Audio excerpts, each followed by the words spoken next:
Vilniaus brančo ką? Nesvarbu. Žmonės, ką galbūt bus misija nužudyti kokį žurnalistą ambasadoje, žinai. Naują platformą pavadinimu Vibes. Vibai. Vibes. Wow, super. Netgi labai patinka skaityti jų ten tą Terms and Conditions called Worldwide Exclusive, Irrevocable, Transferable, Royalty Free. 2 bitai. 2 bitus remia Oxylabs. Sveiki visi, čia laida 2 bitai, Lukas Keraitis, Jonas Lekevičius ir jūsų technologijų apžvalga. Sveiki įsijungę, labas Jonai. Labas Lukai, iš Audioteka studijos, sakome tau. Taip, sveikinimus iš Audioteka studijos. Ačiū už komentarus iš praėjusios laidos, už mūsų saksofono intro. Kažkam patiko, kažkam nepatiko. Mes eksperimentuojam. Svarbiausia, jog bent keli žmonės pasakė, jog buvo cringe. Manau, mes to labai siekėme ir džiaugiamės, jog pavyko tą jausmą parodyti. Buvo ir kam patiko ir džiaugiamės. Tai šią akimirką neplanuojame kalimbos grąžinti ir to trumpo. Pim, pum, pum, pum. Gal tiesiog darysim tokią mentalinę pauzę tarp naujienų, kad spėtume pavirškinti. Galvos kalimba. Ir dar turime idėją galbūt nebedėti šaltinių į laidos aprašus, nes jie tampa labai ilgi ir juos reikia visus surinkti. Tai pasakykite, ką apie tai manot, ar spaudžiate ant šaltinių, ar jums svarbu, ar norite jo galbūt interneto svetainėje. Šiaip, jeigu turite dar pasiūlymų, tai rašykite viską į komentarus ir mes klausom jūsų.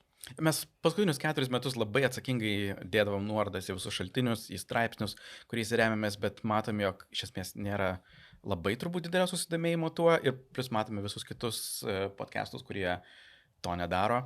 Tai galvojame, kiek mums verta iš tiesų išlaikyti tą visas pastangas. Juo labiau, kai dabar turime video ir taip yra ką veikti. Vizualizuojame, turbūt parodome vaizdais tą, apie ką kalbame. Tai... Bet šiaip norėjom pasakyti, kad labai smagu būtų jų būti YouTube'e, ne radijoje, nes jūs komentaruose mus galite grilinti, komentuoti, tai you do you. Ne, iš tikrųjų labai smagu. Šokim į naujienas. Turim daug ir įvairių šiandien naujienų iš technologijų pasaulio, kas vyko per savaitę. Turim ir Lietuvos konteksto, nuo jo ir pradėsime. Ir galbūt matėte šią savaitę tokią antraštę. FTB serveriai Šiauliuose.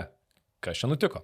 Taigi, naujiena apie tai ir puikiai aprašė 15 minučių ir LRT, tai mes tik tai šiek tiek perpasakosim, galima ten pasiskaityti viską pilnai, bet 15 minučių praneša, kad anom šifruoto ryšio telefonų duomenys buvo kaupiami serveryje Šiauliuose, o Lietuvos teismas 19 metais leido slapta daryti to serverio kopijas ir perduoti jas FTB kas porą dienų. Ir kodėl tai yra problema? Tai pradėkime nuo 21 metų ir čia yra labai įdomi istorija, ją tikrai buvo galima skaityti Lietuvos portaluose, įvyko teisėsaugos operacija Trojan Shield arba Greenlight. Ir visame pasaulyje vienu metu teisėsauga atliko apie 700 kratų, sulaikė per 800 įtariamųjų, daugiausiai stambių narkotikos kontrabandos tinklų narių ir jų pagalbininkų. Lietuvoje sulaikyta daugiau nei 30 asmenų, rasta daugiau nei toną narkotikų, tai super sėkminga operacija. Dideliu mastu, policija ploja, visi nustebę, kaip tai pavyko padaryti. Tokie mastai indikuoja, jog jie tikrai, vadinasi, turėjo kažkokį duomenų rinkimo kanalą, kurį žinojo, jog jeigu padarys tas kratas, jie iš esmės sudegina tą kanalą, todėl reikėjo viską daryti taip sinchronizuotai vienu metu globaliai surinkti visus žmonės. Na ir dabar žinome, koks buvo tas jų daug metų kurtas slaptas duomenų rinkimo kanalas. Taip, pasirodo, ir pasakom šitą istoriją supaprastintai, bet chronologiškai, 2019 metais tarp nusikalstamo pasaulio atstovų ima populiarėti vadinamieji anom telefonai, nes metai prieš tai užsidarė kita šifruoto susirašinėjimo kompanija, kuri buvo atskleista, kad ji buvo populiari tarp nusikaltėlių. Tad atsirado vakuumas, ar ne, šifruotam susirašinėjimui ir štai kažkas pardavinėja telefonus, kuriuose yra realiai WhatsAppas, tik tais narkotikų pardavėjams.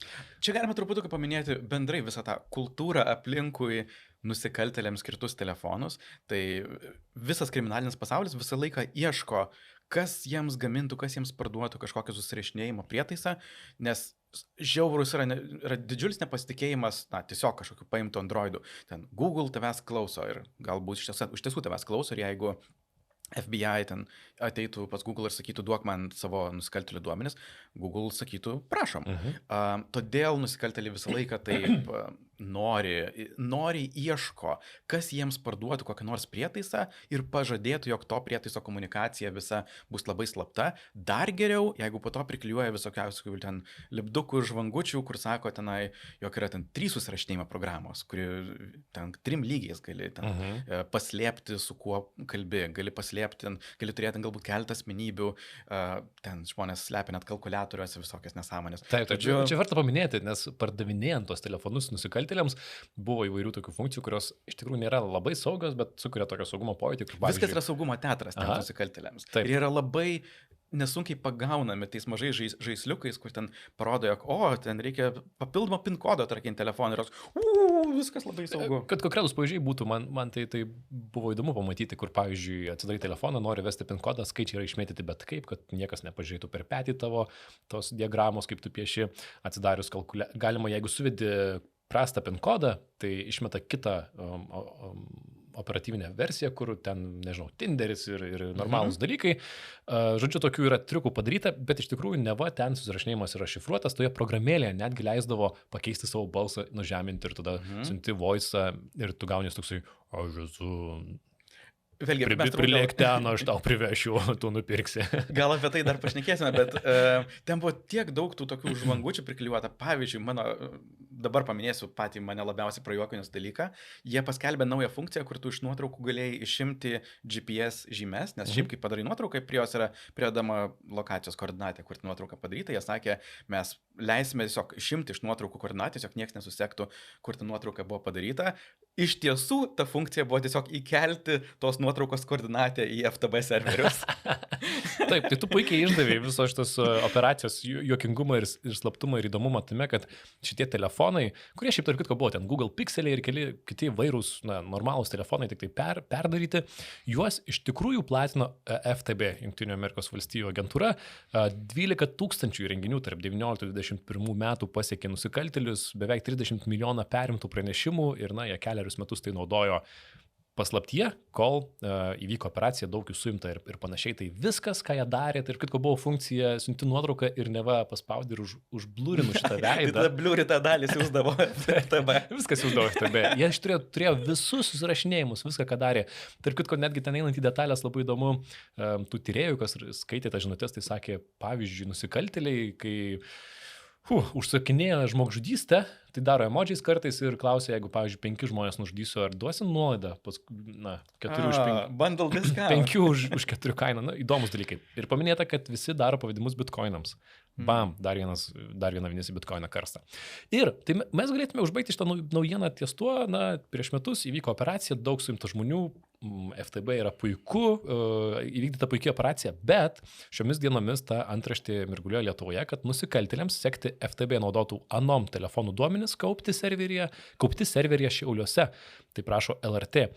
Plačiau aprašo 15 minučių, jie citavo Vokietijos ir Suomijos naujienų portalus, cituojami, paminimi, bet neparodomi mums Lietuvos teisėsaugos ir Jungtinių valstijų teisėsaugos susirašinėjimai dėl to serverio Šiauliuose. Ir kame yra problema? Nes tie žmonės, kurie dabar yra bylose arba teisiami dėl to, kad jie įtariami gabenę narkotikus ar panašiai, jie naudojo tuos telefonus ir jų advokatai ieško būdų juos apginti. Ir vienas iš tų būdų yra, jie klausia FTB, pavyzdžiui, Jungtinėse Amerikos valstijose, kaip jūs rinkote informaciją, kaip jūs sužinojote apie mano kliento, ar ne, ką jis darė ir panašiai. Ir jie FTB perpasakoja istoriją ir iki šiol nurodė serverius, kuriuose laikoma ta informacija, kad jie buvo laikomi trečiojoje šalyje, nenurodami kur. Ir čia buvo tokia lengva misterija, bet jau viename konferencijos vaizdo įraše. Prieš metus jau buvo žinoma, jog tai yra Lietuvoje, nebuvom žinoma, jog Šiauliuose ir bendrai buvo truputį neaišku, vėlgi, koks buvo teismo nurodymas arba tarp valstybinis susitarimas, tarp teisėsaugų galbūt susitarimas, kodėl ir, tarkim, Lietuva pasirinko būti šitą trečią šalimi, kurios iš esmės darbas buvo išplauti teisiškai visą šitą procesą, nes Amerika legaliai be iš esmės teisėjų leidimo negalėtų tiesiog rinkti privačios informacijos apie tik tai įtariamus žmonės arba visus žmonės, kurie tiesiog naudotų kažkokį telefono prekinį ženklą, galima sakyti. Net jeigu tas telefono prekinis ženklas kaip yra marketinamas nusikaltėliams, tai vis tiek būtų teisiškai nelegalu, todėl jiems reikėjo apeiti visą tą procesą ir tam reikėjo, jog iš esmės duomenys būtų kaupiami trečioji šaly. Teoriškai jie net negalėjo vėliau gauti tuo duomenų, kurie būtų kaupiami, tik tai apibendrinimus. Bet pagal tai, ką žinome, kas buvo nutekinta dar prieš metus, jog tie apibendrinimai kabutėse buvo didžiąją dalimi tiesiog pilni duomenys, kurie buvo dar per kitą šalį persiunčiami į Ameriką. Taip, nes jeigu FTB būtų rinkusi duomenis anomo Jungtinėse Amerikos valstijose, tai teisiškai labai daug problemų, nes kaip čia renkami duomenys apie piliečius, kuriems nėra jokio orderio duota, nėra įtarimų pareikšta, ar ne, tai iš tikrųjų piliečių sekimas, gali taip pasakyti tau ir kontrargumentuoti tau, ar ne. Ir kažkaip išsiaiškinta, kad tie serveriai buvo Lietuvoje ir dar Šiauliuose ir kas 2-3 dienas informacija iš jų būdavo nukopijuojama ir siunčiama FTB. Lietuvoje teismas buvo pateisinęs duomenų rinkimą iš serverių ir gavęs Jungtinių Amerikos valstijų prašymų, Lietuvos teisėsauga padarė tai, ko prašė Jungtinės Amerikos valstijos. Bet dabar kalbama ir advokatai, kurie gina tuos žmonės bylose, sako, galbūt teismas buvo suklaidintas, nes jis nežinojo, kad už to stovi FTB, nes jie be abejo tai slėpė. Jie sakė, tai yra serveris kriminalinės organizacijos ir dėl to mes norime ją sekti ir teisėjų nebuvo pasakyta, kad iš tikrųjų FTB stovi po tuo, kas teisiškai, čia tikrai daug niuansų, galėtų tapti argumentu ginant tuos žmonės, nesakyti informaciją apie juos rinkta neteisėtais būdais, tad nesvarbu, kas surinkta, reikėtų juos išteisinti. Čia, tiesą sakant, yra labai įmanomas scenarius. Nenoriu spėlioti, kiek tai yra tiesa ar netiesa, bet vėlgi mes galėsime pasidalinti pilna ten valandos konferencijos pristatymų, kur kalba apie visą šitą procesą ir matosi, kiek daug ten judančių dalių yra, kiek daug kompanijų, kurios tarpusavį ten piramidžių schemas dėlioja ir kokiu komplikuotu keliu vaikščiojo duomenys. Yra labai aišku, jog vėlgi Lietuva tiesiog buvo tam tikras, galima sakyti, teisinis komponentas visoje grandinėje ir aš abejoju, ar, taip sakant, FTB matė labai didelę prasme dalintis visomis detalėmis, tuo labiau, jog tai sukeltų riziką nutekintą galbūt informaciją. Jie turbūt sakė, mums reikia serverio, per daug neužduokite klausimų, kas jame bus ir mes tiesiog jame pasileisime savo programas ir ačiū Jums labai už, jog Šiauliai suteikia interneto ryšį. Taip, bet vis tiek tas įdomusis klausimas, kodėl Lietuva, ar ne? Nes, kodėl Lietuva pasirinkta tai kaip pilkoji zona? Man ir labai įdomu iš tikrųjų, ar Lietuva kažkam mainais už tai gavo, nes turėjo būti kažkoks susitarimas. Aš tiesiog noriu pacituoti 15 minučių, tikrai padarė puikų tyrimą, noriu pagirti ir ten pabaigoje užbaigiama šiais žodžiais, kad Vilniaus universiteto docentas, Lietuvos teisės instituto ekspertas, kriminologas Gintautas Sakalauskas neturėjo galimybės susipažinti su FTB operacijos dokumentais.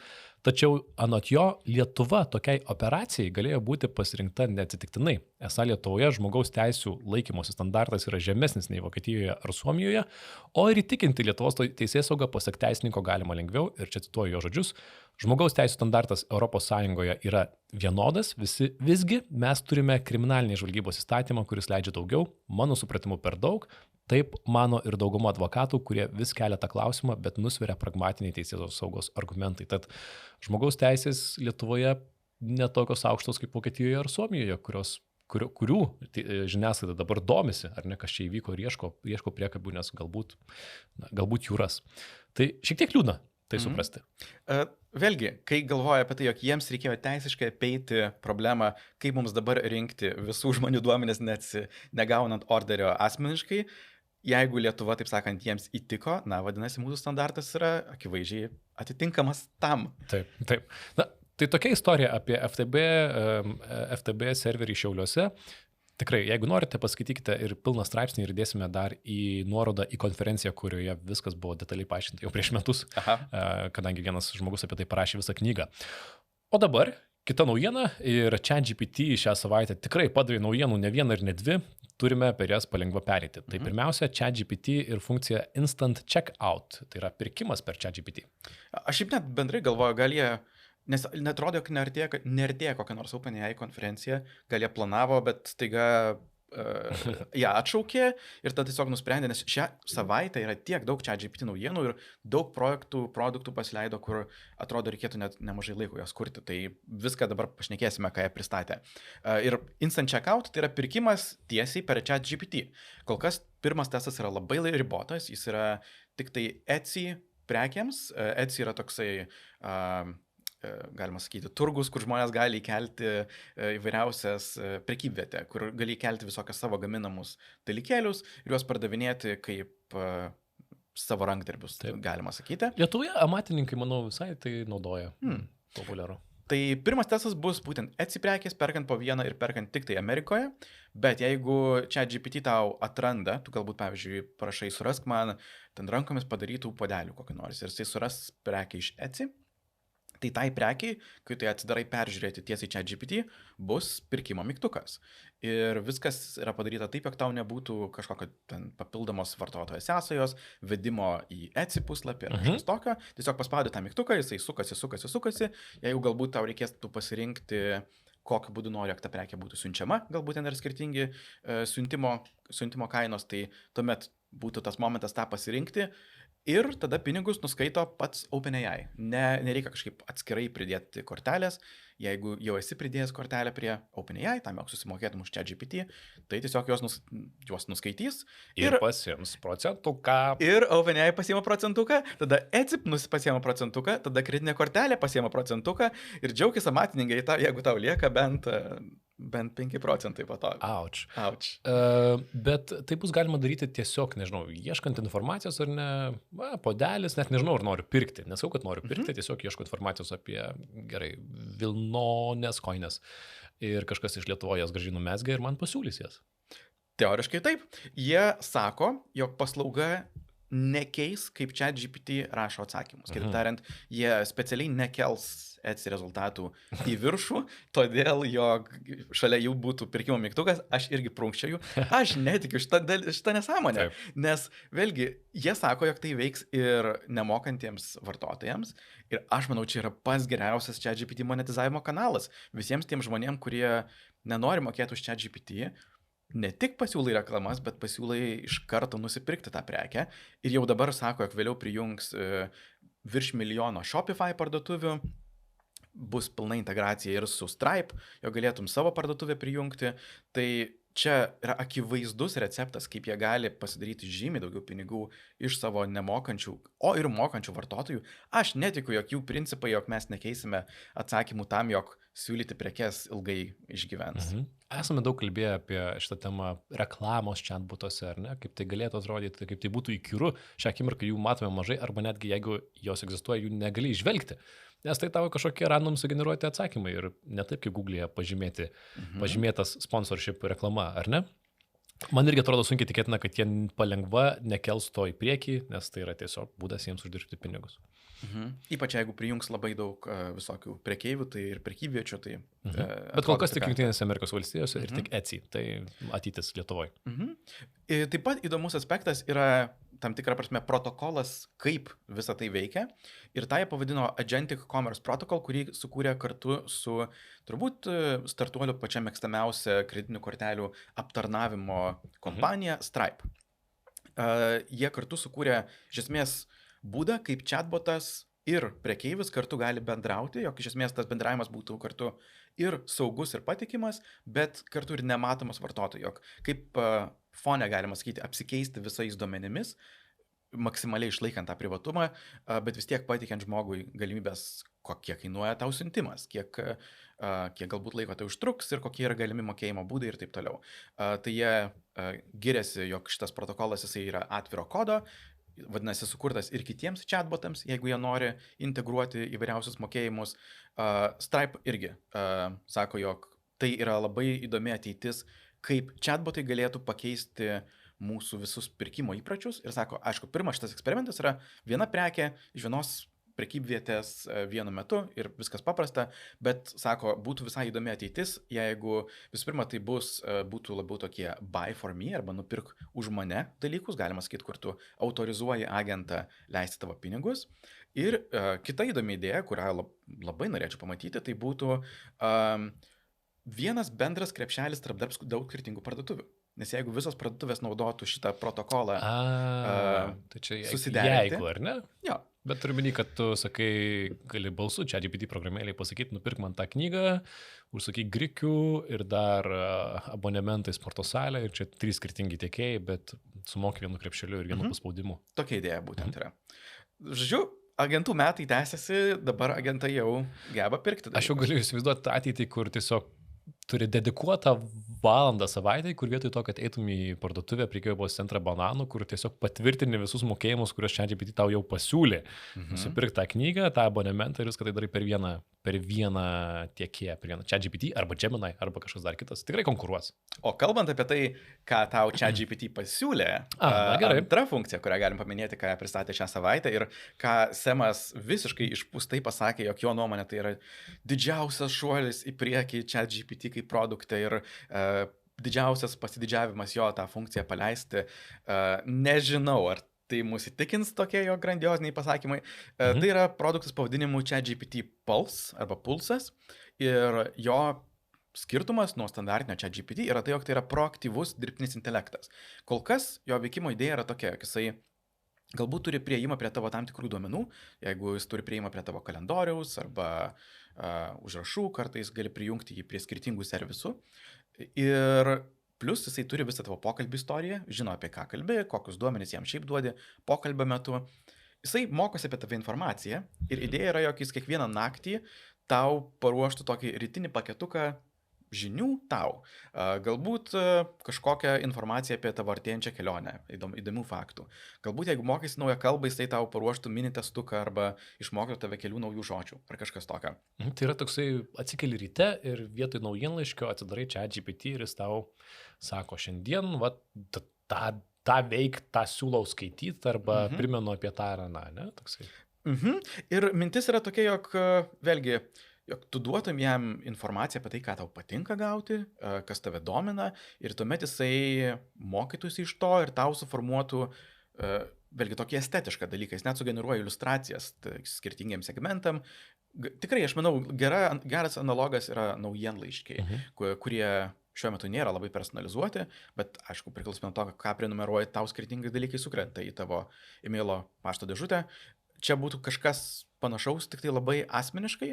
Vėlgi, man pirmas įspūdis yra labai riboto tokio panaudojimo dėl dviejų dalykų. Tiesą sakant, dėl trijų dalykų. Pirma, šiuo metu jis yra prieinamas tik tai pro plane 200 eurų per mėnesį, tai vien todėl mes negalim turbūt to išbandyti. Aš galiu. Na, galim, neskubam. Jonai, aš turiu, gal net $300, gal net. Bet tikrai netrodo tai verta. Ir tuo labiau, kad jie be abejo, kaip visada testuoja pradžio, ar ne, tiems, kas labiausiai nori, kam įdomiausia, testukas. Ir kita priežastis yra, aš labai abejoju jo galimybę iš tiesų suprasti, ko aš noriu, kas mane domina. Vien iš to konteksto, apie ką kalbu su ChatGPT, aš manau būtų neįmanoma suprasti, ko aš noriu ryte. Ir viskas remiasi tuo, jog jisai turėtų pilną kontekstą apie tai, kokie renginiai artėja tavo kalendoriuje ir kas tave domins tenai ir apie tuos dalykus. Tai nežinau, aš labai pradedu abejoti šitą šiuo metu funkciją, kol jis neturės žymiai gilesnio prieimo prie tavo duomenų, galbūt operacinės sistemos lygyje, jog jisai viską matytų, ką tu veiki. Aš manau, tai informacija, kuriais tau galės paruošti, bus labai ribota. Taip, aš manau, kad Gemini turi daug geresnę poziciją čia būti, kadangi jisai telefonuose, Androiduose yra stipriai reklamuojamas ir vis dar sunku surasti, ką ten su juo nuveikti. Jisai galėtų būti tas jau žingsnis į tikrą universalų dirbtinio intelekto asistentą, kuris sako labas rytais ir Lukai ir iš tikrųjų žino, ką tu nori paskaityti ir ką nori nusipirkti ir ką nori padaryti ir galbūt iš tikrųjų yra naudingas ir sako, tu jau vėluoji, tai aš tau iškviečiau taksi prieš 3 minutės. Čia būtų nuostabu. Na, tai čia tai ateitis, kurią, man atrodo, mums bando parduoti ChatGPT ir čia yra tik mažas pirmas žingsnis link to. Gana neįspūdingas. Tarp kitko, Samui Altmanui, tai aš iš vis sakyčiau, seneliumbai, šiek tiek tu atvesk, nes labai pastaruoju metu jo komunikacija yra tokia pardavikiška, bando užhypinti tuščiose vietose, kur nėra kur užhypinti ir mane tai stipriai nuvilia. Primena burbulą. It's a bubble. Žinai, pritariu tau šiuo atveju, nes nesama komunikacija tikrai jau būtų galima truputį atimti iš jo Twitterio loginą. Jo. Tai gerai, apie konkurentus tuo metu ChatGPT, Claude'as, kurį tarp kitko pastaruoju metu vis labiau mėgstu, man patinka jo atsakymai, vis duodu tą patį ChatGPT ir Claude'ui ir jisai, tai kad jame galima pasirinkti tą explanatory stilių, man labai patinka, labai gražus stilius, kur paaiškino gražiai, tai tiesiog komplimentas tau, Claude'ui, pasirodė naujas Claude modelis 4,5 Sonnet. Kas turbūt yra visai įdomu, jog vėlgi tau yra geri atsiliepimai tiesiog naudojant kaip pokalbių chatbotą, bet šitame pristatyme jie apie, galima sakyti, paprastų žmonių naudojimą nebuvo ne eilutės paminėta ir viskas yra apie tai, kaip Claude 4,5 Sonnet yra geresnis programuotojas.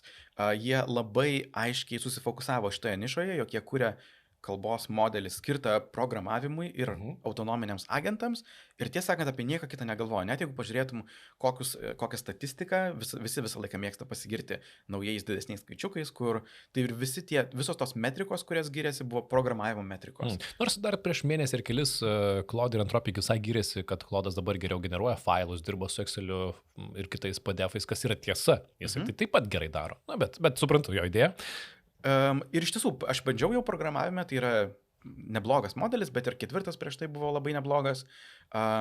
Turbūt yra subtilus šuolis į priekį. Šiuo metu tokių kažkokių rekordinių didžiulių šuolių jau nebeįvyksta. Tai viskas yra šiek tiek geresnis programavimas tiesiog, bet iš to programavimo proceso, ką norėjau paminėti prieš tą modelį, yra jie pasigyrė, jog viename iš testų Claude 4.5 Sonnet buvo duota jam užduotis suprogramuoti Slack'o arba Teams'o, tai yra tokį komandos vidinio susirašinėjimo programos alternatyvą su, aišku, specifikacija, kokių funkcijų nori, nežinau, kurti grupės, kanalus, siųsti žinutes, failus. Ir jisai programavo 30 valandų be sustojimo ir be fokuso praradimo. Kaip tariant, nes čia visą laiką buvo didžiulė problema šitų programavimo agentų ir visų agentų, ir jog jų dėmesys, galima sakyti, išsiblaško, nežinau, po 10 ar 20 minučių darbo. Taip, kuo ilgiau veikia, tuo prasčiau. Ir tai, jog jiem pavyko šokti iki 30 valandų, kas beje, man labai nepatinka kaip matavimo vienetas, nes tai skatina beveik tą dirbtinį intelektą vykdyti tik tai lėčiau, nes, žiūrėk, jau 50 valandų. Geriau šnekėtume tokenais, bet vis tiek toks įspūdis, jog jeigu tai yra jau vidutiniu greičiu, tai didžiulis pasiekimas, nes tai yra labai gera užuomina, aš manau, apie ką galbūt bus kiti metai. Jeigu mes sakome, jog šie metai agentų metai, kiti metai, manau, bus apie tolimą horizontą arba užduotis, kur tu gali duoti dirbtiniam intelektui dirbti jau nebe 10-20 minučių kažkokį deep research padaryti, bet labiau, tarkim, visą darbo dieną išdirbti ir per visą tą darbo dieną neprarasti konteksto. Nuo 9 iki 5, ar ne? Ir paskui turi išleisti to saugą, nepavargtų. Ypač Europoje. Įspūdingai skamba tas ilgas programavimas. Kietai, žinau, kad dar viena funkcija tave nustebino. Imagine with Claude. Vėlgi, papasakok. Noriu ją papasakoti ne todėl, kas yra, kaip jinai veikia dabar, bet kiek jinai yra signalas apie tai, kur mes einame ateityje. Imagine with Claude yra tokia mintis, jog tu gauni, galima sakyti, tokią virtualią operacinę sistemą ir paprašai Claude'o, aš noriu turėti appsą, kuris darytų tai ir tai. Ir prieš tave atsiranda langas, kuriame yra mygtukai, kurie daro tos programos funkcijas. Bet kas yra labai naujo su šitu Imagine with Claude konceptu yra, jog tie mygtukai iš tiesų nieko nedaro. Jie yra įdėti, kaip galima sakyti, paveiksliukai, kurie laukia, kol tu paspausi tą mygtuką. Ir kai tu paspaudi tą mygtuką, Claude'as suprogramuoja funkciją, kurią tą mygtukas darytų. Ir reiškia, naudotojas nori to, ką aš darau, todėl suprogramuosiu jam. Taip. Šią akimirką tik parodžiau, bet jeigu paspausi, tai iš tikrųjų taps funkcija. Taip, gali, pavyzdžiui, įsivaizduoti, sakydama, padaryk man Vilniaus brančo direktoriją kokią nors. Ir tada jisai tam, nežinau, eitų į internetą. Vilniaus brančo ką? Nesvarbu. Kur papusryčiauti? Appsą, kur papusryčiauti. Gerai. Ir tau jisai padarytų sąrašą visokiausių vietų, kur galima skaniai papusryčiauti. Ir, pavyzdžiui, nupieštų mygtuką parodyti žemėlapyje arba parodyti ten kokį nors ėjimo kelią. Ir visas tas mygtukas, jisai nieko nedarytų, kol tu jo nepaspaustum. Ir tada jisai sakytų, nori žemėlapio? Greit suprogramuoja tau žemėlapį. Tai šitas man yra tiesiog labai įdomu, todėl jog, vėlgi, appsų, man rodos, ateitis yra, vėlgi, asmeniškai tau sukurti appsai, kurie atsiranda prieš tavo akis su tau sukurtu interfeisu būtent tai situacijai. Kaip aš to nenoriu, wow. Ar ne? Taip, nes skamba labai painu. Prie appso, Jonai, reikia priprasti tau, kaip appsų kuriejai turėtum atsiminti, kad kodėl žmonės nelabai mėgsta atsinaujinančių programinių įrangų telefone, nes tau vėl kažkas pasikeitė, tas, kas buvo kairėje, dabar dešinėje. Aha. Ir tai erzina, nepamirškim. Todėl, ar aš noriu personalizuoto appso, aš noriu appso, kuris pritaikytas mano specifiniam poreikiam ir jį tikriausiai naudotų 10 žmonių pasaulyje, dėl to man reikia appso, bet nenoriu, kad tai būtų žemėlapis, kuris pritaikytas pagal mane. Nes pasimsiu, įsėsiu automobilį ir ten bus kitokia programinė įranga ir vėl reikės prisitaikyti. Nu, žodžiu. Suprantu idėją, kad vibe codinime tai visai geras postumis. Ar ne? Jo, čia galima sakyti, už ekrano sėdi vibe coderis, kuris tiesiog reaguoja labai greitai į tavo norus ir tau kažkas programuoja. Geras. Cool. Tik tai labai brangu. Labai brangu. Kol kas tą galima išbandyti vėlgi tik tai su jų pačiu brangiausiu planu, reikia 90 eurų per mėnesį. Tai vėlgi, mes galim, bet nenorim. Mes galim, ar galim dėka rėmėjų, reikia paminėti, bet šiaip manęs jau poroj konferencijų klausė žmonės, sako, Lukai, o kiek tu moki už tas visas prenumeratas ir man, aš žiūriu į ateitį, kalbam apie dirbtinio intelekto naujienas ir atrodo, kad ateitis tai yra subscription ateitis, tai yra kiek reikės visko prenumeruoti, kad tu būtum šiuolaikiškas ir išmanus, ar ne? Ir tai tikrai, kiek tu per metus sumoki per mėnesį? Aš bandau būti taupus. Aš moku tik tai už ChatGPT Plus planą ir Gemini AI planą, kuris... Aš irgi tą nusipirkau, siūlys man. Ir dar moku už 2 programavimo programas, kurios irgi apie 20 per mėnesį.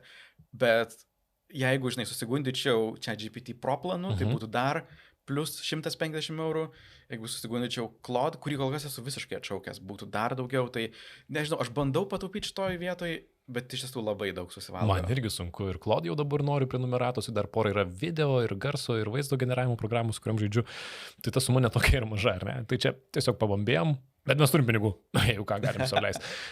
Gerai, Interpelis, dėka turime pinigų. Norim padėkoti rėmėjams ir paminėti šiandienos rėmėjus. Tai yra Oxylabs, galbūt jau kažkam girdėta ir viena didžiausių Lietuvos tech įmonių. Ji kuria viešai prieinamų duomenų rinkimo sprendimus didžiausiams pasaulio verslams, turi virš 100 patentų bei didelę duomenų infrastruktūrą ir ieško žmonių, kurie nebijo iššūkių ir nori dirbti su didelio masto sistemomis. Tai įdėsime mes be abejo nuorodą į aprašą. Jūs, jeigu ieškote darbo, galvojate, kuo čia užsimti, tai tikrai paspauskite ir pažiūrėkite. Aš galiu paspausti ir pažiūrėti už jūs greitai. Paspaudžiu, pasirinku Open Positions, pasirinku Vilnių ir tai nėra vien programavimo ir developinimo pozicijos, ko būtų galima tikėtis. Be abejo, Data and AI Engineer matau, Head of Product Design, Frontendo inžinierius, buhalteris, Junior Copywriteris, Mid-senior copywriteris, tai rašantiems tekstus, SEO, produkto owneris ir panašus dalykai. Jeigu ieškote, kur prisijungti prie smagios komandos, tai prašau, informacija visą aprašę. Aš po kelių savaičių planuoju apsilankyti pas jos ofise, paragausiu jų kavos ir papasakosiu, ar jis skaniai ir pranešim dar po kurio laiko. Tai ačiū rėmėjams Oxylabs, o mes tęsiam naujienas. Vis dar turim ką pakalbėti apie OpenAI tiksliau. Tai dabar apie vizualią dalį. Video segmentas. Ir OpenAI, kai mes rašinėjom vakar pristatė, tai labai šviežios naujienos, dar pasaulis nespėjo visko suvirškinti, ką čia reiškia, su kuo čia valgoma, bet turime naują geriausią pasaulyje video generavimo modelį Sora 2.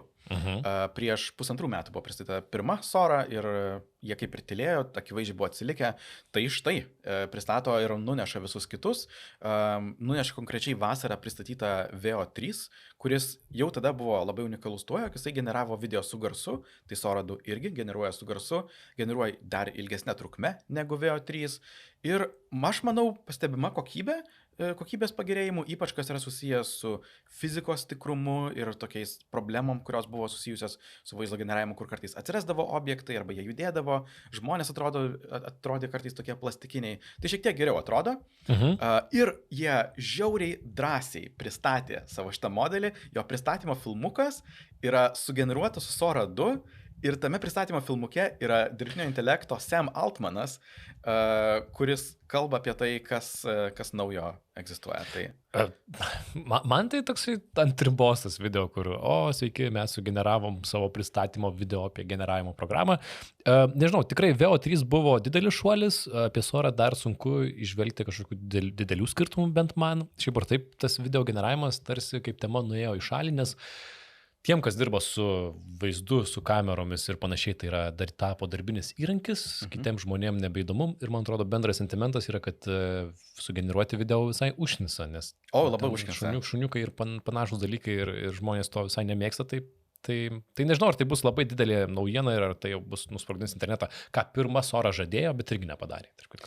Reikia pripažinti iš tiesų, jų ambicijos buvo labai labai didelės, jie norėjo Hollywoodą pakinkyti, taip sakant, ir jo Hollywoodas naudotų, bet tai nieko su to neišėjo. Taip, ir VO3 dabar pasiksino, jis generuoja 8 sekundės, pailgėjo. Žodžiu, koja neįeina, ar ne? Tai tiek. Aš noriu dar keletą aspektų su to paminėti. Tai viena, aš noriu vėlgi būti koks nors interviu su OpenAI žmonėm, kur paklaustų, kokiu turiniu tai buvo treniruota, nes aš esu 100% įstikinęs, jog nėra kito varianto, tai tikrai buvo YouTube'as. Ir Google jau kurį laiką yra uždraudę treniravimą kitiems iš YouTube turinio, tai mes visi suprantame, jog tai vyksta, tiesiog jokinga, jog jie negali apie tai kalbėti, iš koks turinis yra. Reikia pamėginti sugeneruoti 2 bitus per šitą ir pažiūrėti, ar gaunasi, ar mes panašus į save, ar ne. Tai čia prisimenant tą interviu, ar ne, kur OpenAI kalbėjo Mira Murati, kurios klausė, kokiais duomenimis jūs treniravote savo modelį, ar naudojate YouTube? Ir jinai tokia...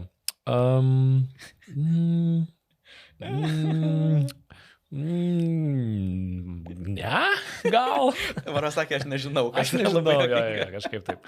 Nu, žodžiu, tai gerai, treniravo, tai jau treniravo, gerai. Mes dabar, aišku, dar galėsim pašnekėti apie arteinančią naują socialinę platformą, bet taip pat yra įdomu, jog kaip jie paleidžia šitą video generavimą. Tai iki šiol Sora puslapyje tu jau matei tokį bendrą video feedą, kur matei, ką kiti žmonės generuoja su Sora. Tai dabar tai bus atskiras appsas ir žiauriai įdomu, jog jis tampa socialiniu appsu, nes kokia yra įdomiausia nauja funkcija su Sora 2, jie ją vadina Cameo.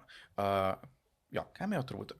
Mintis yra, jog tu gali įkelti savas atvaizdą, įrodyti iš esmės, jog tai esi tu ir tada naudoti save, generuoti video, kur tu darai kažkokius dalykus. Beje, labai jokinga, tu net gali ant savo atvaizdo duoti promptą, kaip tu visą laiką turėtum atrodyti. Jog, tarkim, visą laiką, jeigu generuoji su manimi, tarkim, jog aš visą laiką turėčiau raudoną kepurę ant galvos ar kažką tokio. Ir tuomet visą laiką, kai tavo atvaizdas bus naudojamas generavime, jis bus su šitu informaciniu priedėliu. Ir kas yra super įdomu, jog tu gali suteikti savo draugams teisę naudoti tavo atvaizdą, generuoti video su tavimi. Tai vėlgi tas bendras video srautas, jis tampa draugų beveik srautu, nes tavo draugai galės panaudoti tave, sukurti video, kur ten, nežinau, jie demonstravo, kaip tu skrendi ant drakono ar kažkas tokio. Vėlgi, aišku, jie ima labai saugias situacijas. Žmonės galbūt labiau visokius bairius generuos. Taip. Aš galvoju, kaip tai bus panaudojama praktiškai. Aš galiu įsivaizduoti kokį nors, nežinau, žymų youtuberį, kuris turi savo bendruomenę ir pasidarys per šitą funkciją, įkel savo nuotraukas, leis generuoti vaizdus su jo veidu ir sakys, ei, hebryte, generuokit kažką su manimi. Memus kokius nors. Ir iš to padarys video visą, nes ten jam prigeneruos labai daug. Arba kažkas turės savo tokį kaip skaitmeninį dvynį, jeigu nori to užsimti, jeigu Simsai atsibodo, Simsus žais, tai turiu internetą, kuriame aš esu kažkoks fikcinis veikėjas ir galiu generuoti scenarius. Nežinau, aš tai tuo neužsimčiau, bet gal kažkas taip darys.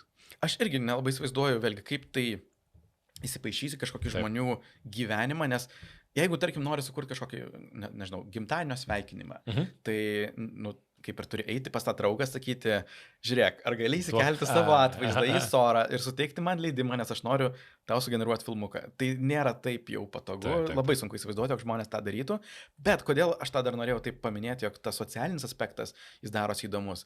Semas jau kurį laiką buvo kalbėjęs, jog jis nori turėti savo socialinį tinklą ir čia yra pirma potencialiai socialinė funkcija visoje ChatGPT ekosistemoje. Tai jog tu prisidėsi draugus ir leisi jiems kažką daryti. Tai galbūt jie iš tiesų galvoja apie socialinį tinklą. Semas Altmanas daug nori, tai visur ir investuoja, bet tai, kad jie ne vieni galvoja apie dirbtiniu intelektu sugeneruotą video ar tokį turinį ir kad tai gali būti socialinis dalykas, apie tai pasakoja mums ir kita naujiena, norisi papasakoti, tai irgi prieš kelias dienas Meta pristatė savo naują platformą pavadinimu Vibes. Vibes. Wow, super.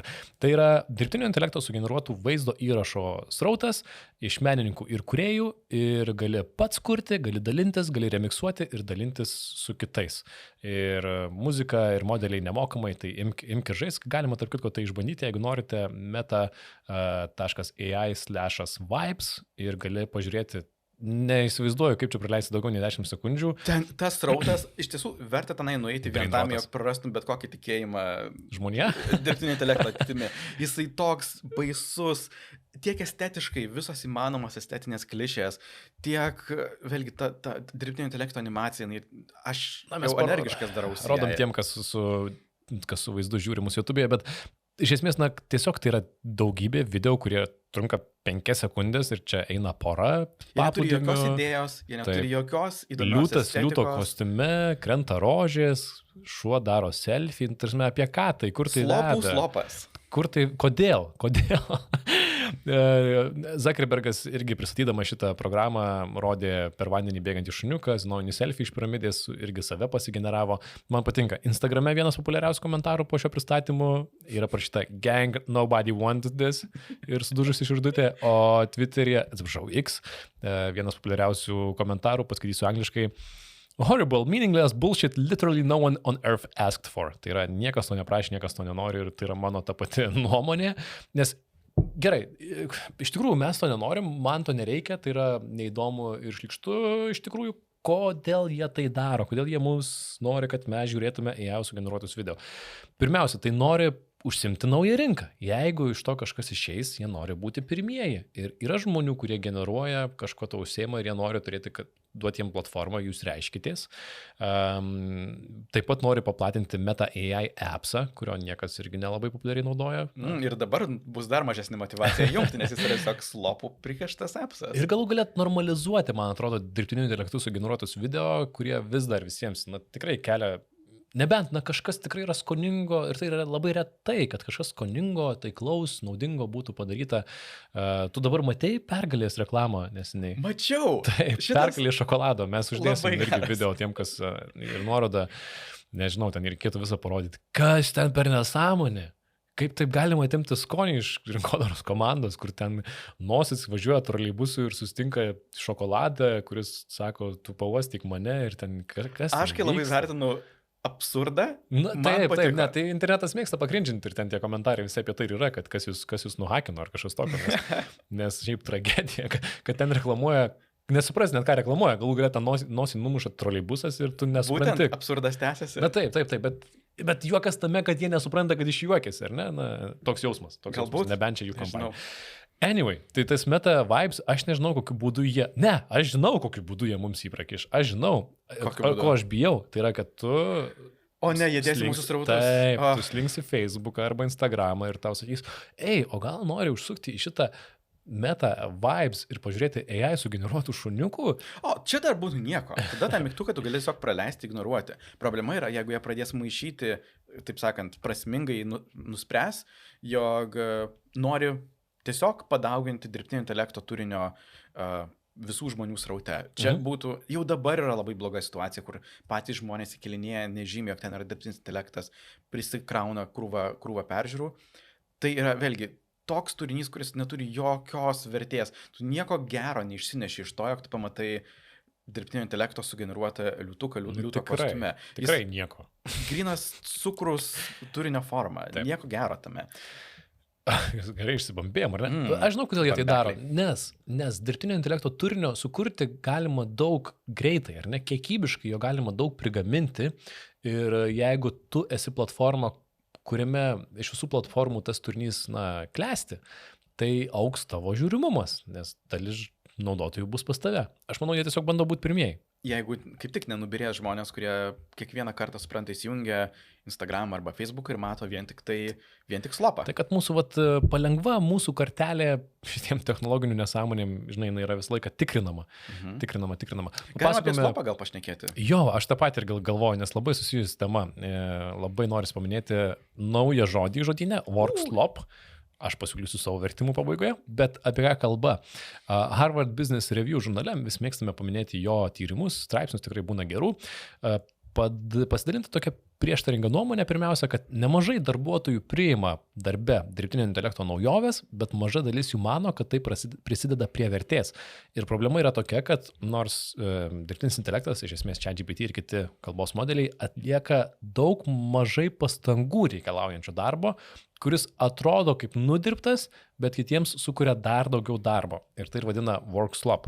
Ir duokime pavyzdžių. Tai yra tokie darbai, kur tau kažką padaro ir tu galvoji, velnias, geriau būtum nedaręs. Man čia dabar arba užtrunka supras, ką tu čia padarei, arba reikės man perdaryti. Aš turiu vieną pavyzdį, kuris mane irgi buvo suerzinęs, galbūt minėjau.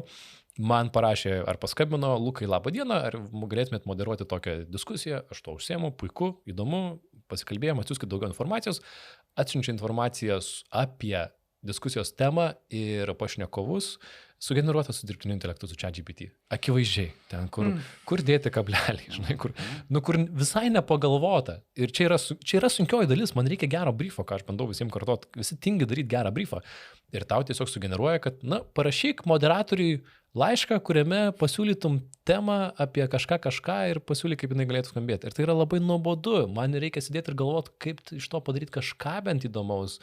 Tarsi, daug darbo reikia nudirbti. Tai aš tiesiog atrašiau piktai, kad aš su ChatGPT galiu sugeneruoti pats. Man atrašė, kad atsiprašom, kai, čia taip gavos netyčia pasitaisys. Netyčia pasispaudė mygtukas. Praktikantas. Tai va, turiu tokių pavyzdžių, tau siunti? Gavęs ką nors? Siūsti nesu, galbūt gavęs, bet aš pats tiesiog su to susiduriu, kur kartais prigeneruoji kažkokią dirbtinio intelekto turinio, kur iš tiesų supranti, jog kai kuriais atvejais vien tam, jog perskaityti, ką tau sugeneravo, užtrunka ilgiau, negu tiesiog pats pagalvotum per tą laiką, kurį skaitytum visą tą plius minus slopą, tam, jog vėlgi tu pats tiesiog parašytum tos 2 ar 3 sakinius tikrų minčių, kas iš esmės identifikuoja, ko reikia. Nes aš manau, didžiausia problema su visais šitais dabartiniais modeliais yra, jog jiems žiauriai patinka rašyti. Ir jeigu jie galėtų rašyti visą laiką, jie tiesiog rašytų krūvą 100 puslapių teksto. Ir jie skamba įtikinamai, bet ne visą laiką turi gylio, arba pasako esmę, arba kažką svarbus. Tu turi skaityti ir galvoti,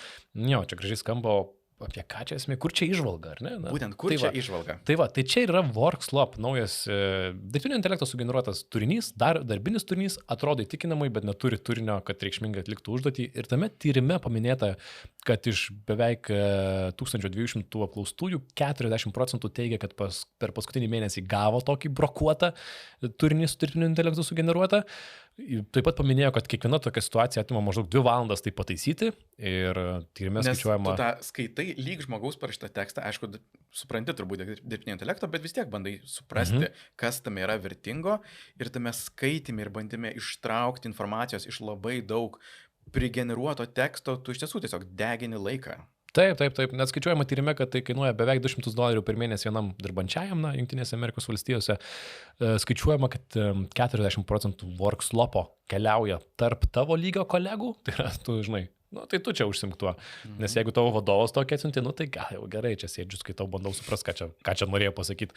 Man labai patinka, kad paminėta žala tarpusavio pasitikėjimui, nes net trečdalis žmonių gavę tokius darbus, sako, nenori dirbti su žmogumi, kuris atsiuntė. Taip pat paminėta, kad tie žmonės, kurie siunčia tokius dalykus, vertinami kaip kvailesni.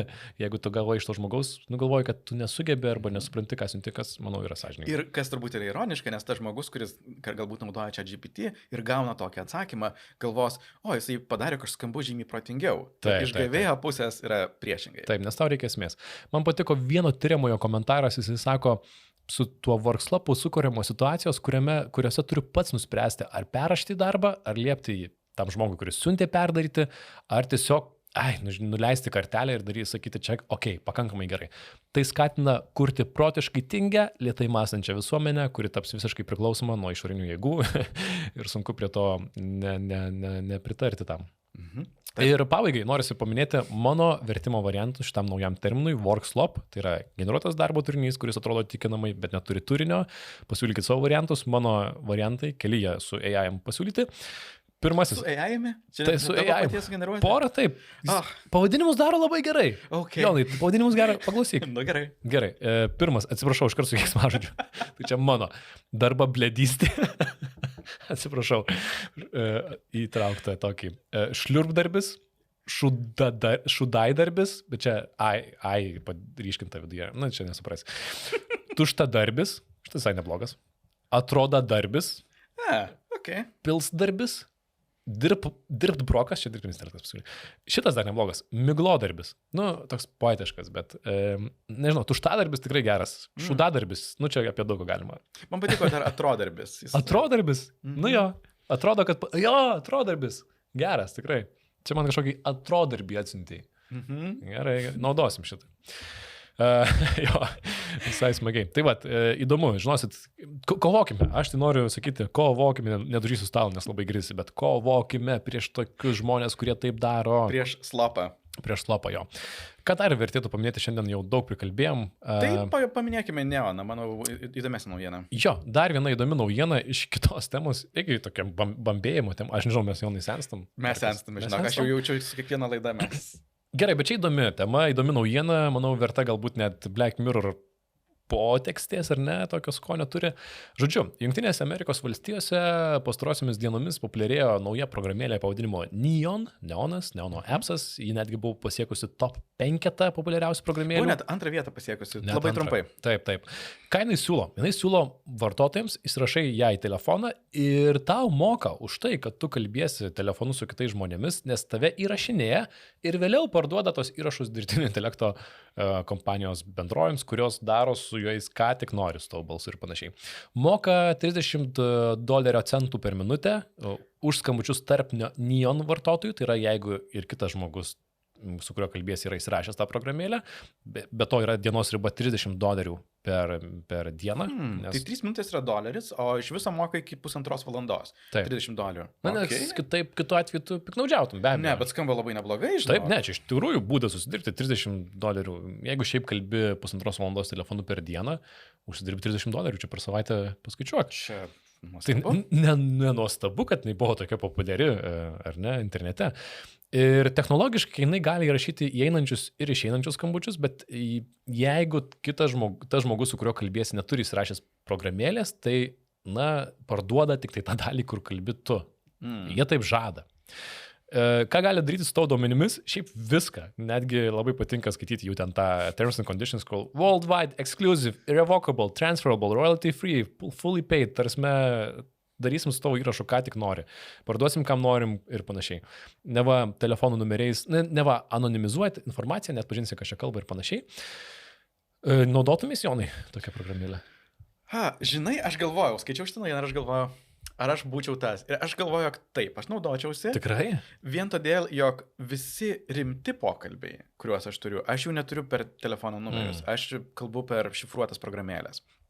Tuo tarpu, su kuo aš kalbu telefono numeriais, dažniausiai būna ten, nežinau, ateina koks nors siuntinys ar dar kažkas, tarime tokie labai beprasmiai pokalbiai, kuriuose nieko jautraus nebus ir tegul klauso, kaip aš kurjeriui siunčiu ten, kur palikti kokią nors dėžutę. Ir šviesojoje pusėje tai yra parduodama kažkam, kas galbūt daro geresnį balso modelį ir ateityje tas asistentas, kuris kalba su manimi, tiesiog kalbės gražesnę šneka. Tai visai, ar ne?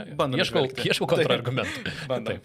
Aš tai nenaudočiau, nes skeptiškas esu, bet nenaudočiau dėl to, kad bijočiau, kad tai gali nuhakinti.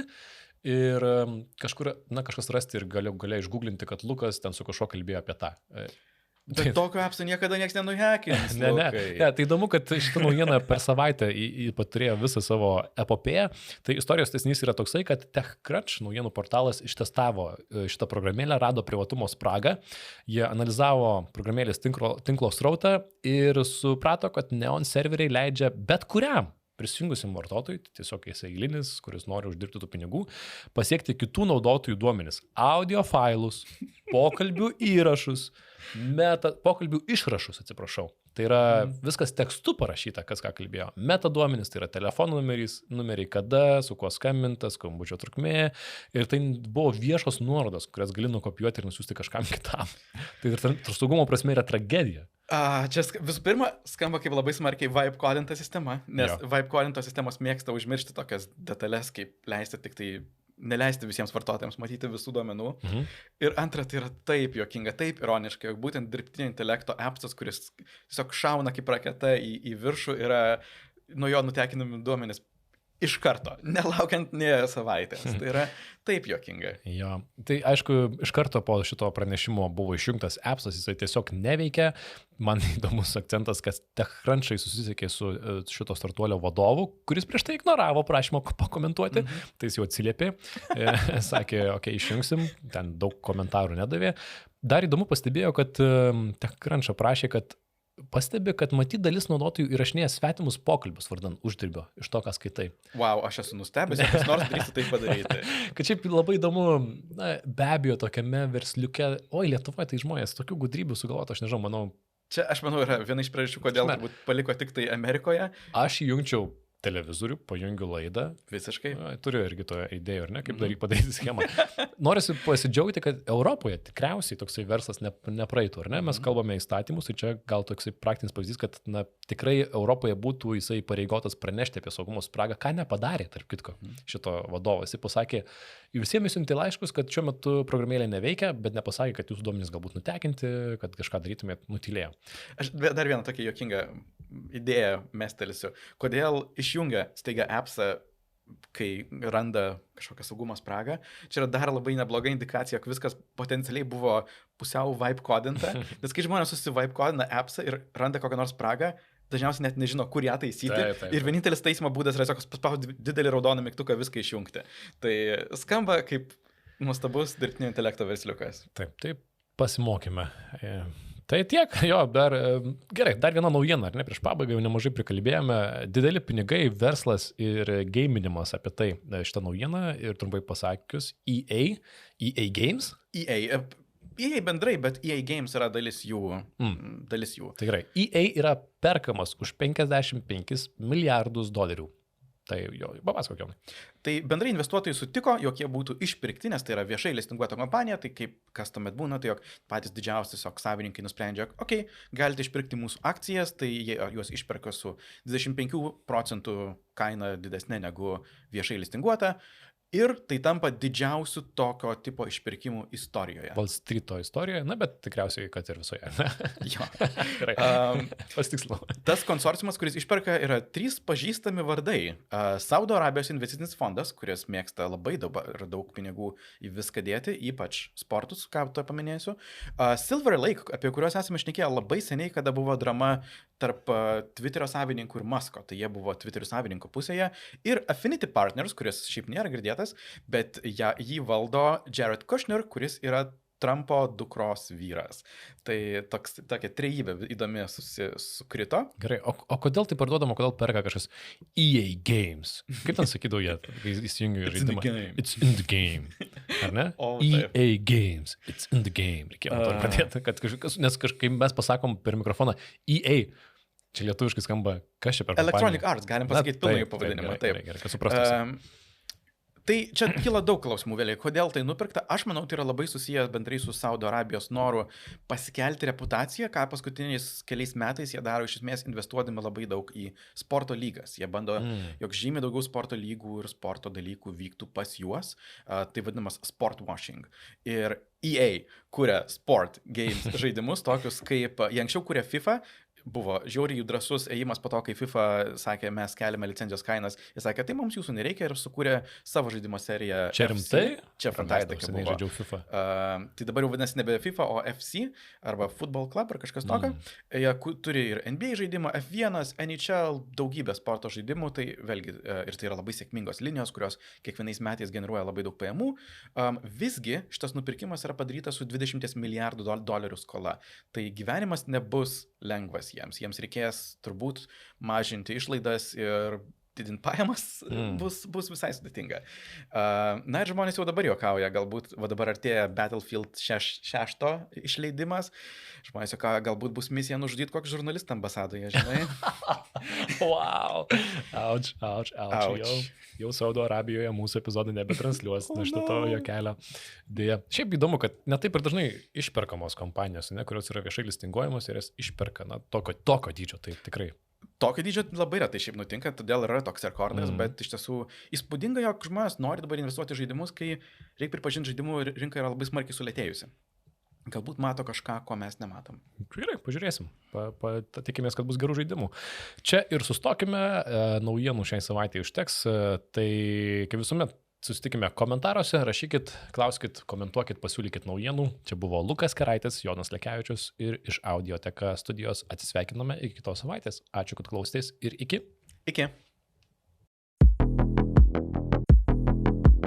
2 bitai. 2 bitus remia Oxylabs.